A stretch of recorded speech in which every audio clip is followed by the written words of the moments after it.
Hi friends, welcome to Salem Padma சமையல். இன்றைக்கி நம்ம என்ன பார்க்க போனோம், ஒரு ஸ்பெஷல் டிஷ்.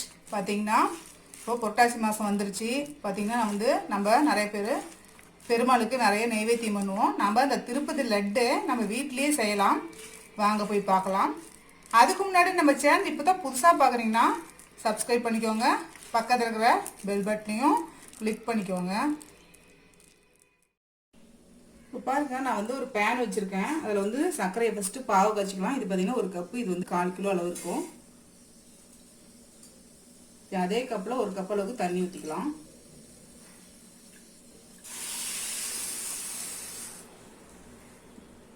சர்க்கரை கரைஞ்சி இருக்கும்.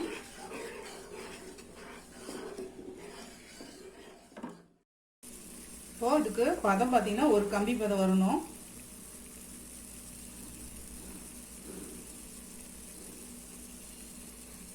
இப்படி எடுக்கும்போது ஒரு கம்பி வரணும். இப்போ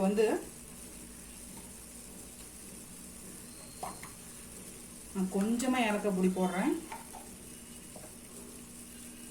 ஸ்டவ் ஆஃப் பண்ணிட்டு கொஞ்சமாக லெமன் ஜூஸ் ஒரு 2-3 ட்ராப்ஸ் போதும். இதை தனியாக எடுத்து வச்சுக்கலாம்.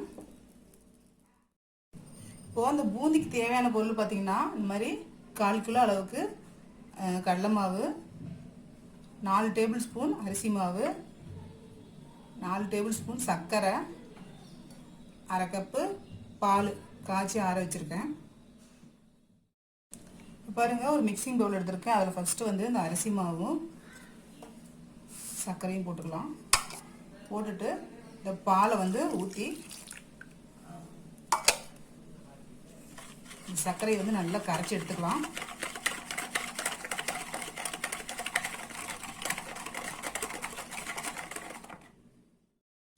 இப்போ இதில் கடலை மாவு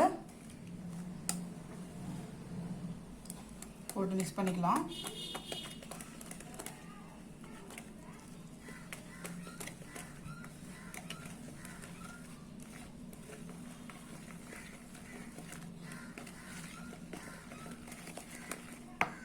கொஞ்சமாக தண்ணி ஊற்றிக்கிறேன்.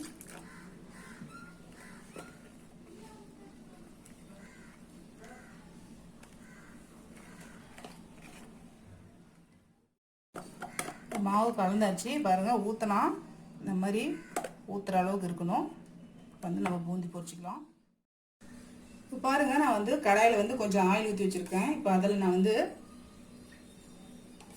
2 கரண்டி நெய் ஊற்றிக்கிறேன்.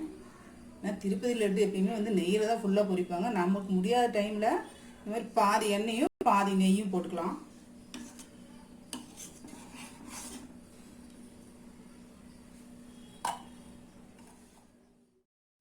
பாருங்க, அந்த நெய்யும் மெல்ட் ஆயிடுச்சு. இப்போ இந்த பூந்தி பொரிக்கிறதுக்கு இந்த மாதிரி ஜல்லிக்கரண்டி எடுத்துக்கலாம். எடுத்துக்கிட்டு இந்த மாவு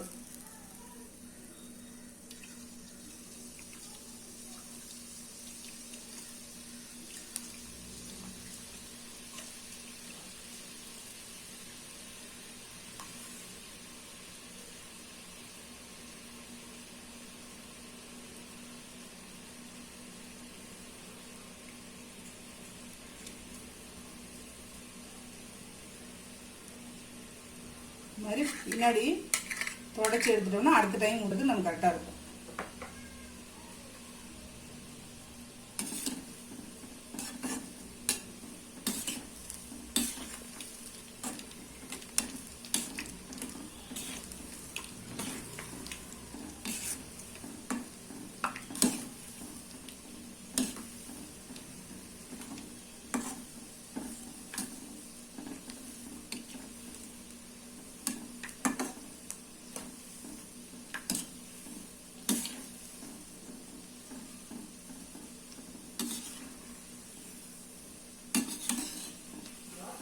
பாருங்க, பொங்கி வச்சு எடுத்துடலாம். இந்த மாதிரி மீதி இருக்கிற மாவையும் நம்ம பூந்தி போட்டு எடுத்துக்கலாம். இப்போது இந்த முந்திரி திராட்சையும் வறுத்து எடுத்துக்கலாம். ஃபஸ்ட்டு நான் முந்திரி போட்டுக்கிறேன்.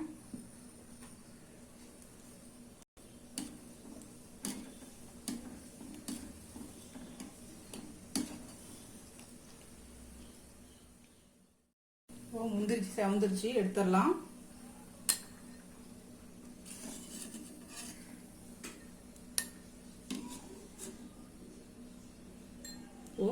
திராட்சை,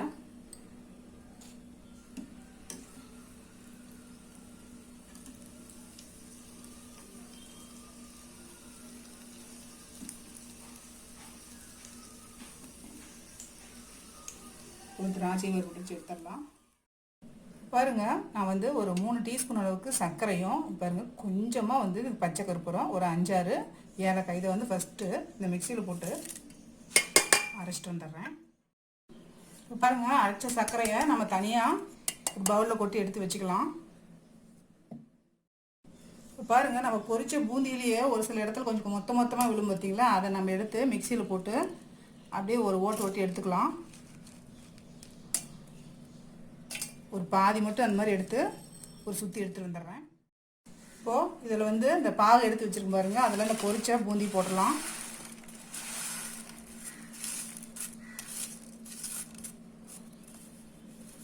போட்டு ஒரு கலந்து விட்டுடலாம். இப்போது மிக்சியில் அரைச்ச இந்த மீதி பூந்தியும் இதில் போடலாம். இப்போ இதை போட்டு நல்லா கலந்து விட்டுக்கலாம். பொடிச்ச அந்த சர்க்கரை, ஏலக்காய், இந்த பச்சை கற்பூரம் பொடி போட்டுக்கலாம். முந்திரி திராட்சையும் போட்டுக்கலாம்.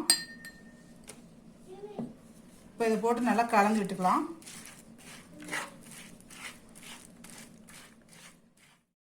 இப்போ பாருங்கள், எல்லாம் கலந்தாச்சு. இப்போ இந்த பாகில் இந்த பூந்தி எல்லாம் கொஞ்ச நேரம் ஊறணும்.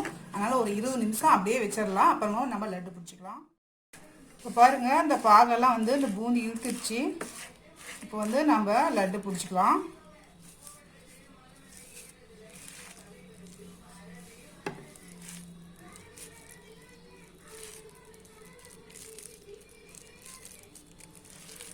கொஞ்சம் பெருசாக பிடிச்சிக்கலாம், அதுதான் திருப்பதி லட்டு மாதிரி இருக்கும்.